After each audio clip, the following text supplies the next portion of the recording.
айда баланы балабақшаға қанша жаста береді? Сәлем достар, қалайсыздар? Қазақстандағы отбасылы жандар бізге сұрақ қойып жатады. Кореяда тұрып жатқандарыңа біраз болып қалды ғой.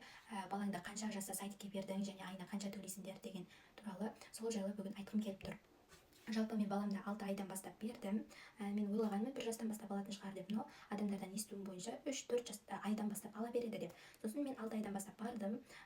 Балам өзі отырып, самостоятельно өзі ойнап отыра береді. Оны мұғалімдер байқап бірден бізді қабылдады. 1 ай қасында кішкене үйренсін деп жүрдім. 1 ай үйреттік, 1-2 сағаттан барып жүрдім. 1 айдан кейін толық садикке орналасты.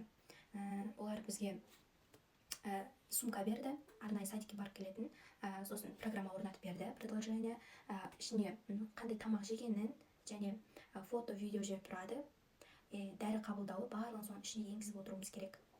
Одан өзім бақылап отырамын, күніге кешке сағат 4-5-терде маған фото жіберіп тұрады. Ол жағы өте күшті. Және карточка істеп береді, сумкасына осындай іліп қойғанбыз.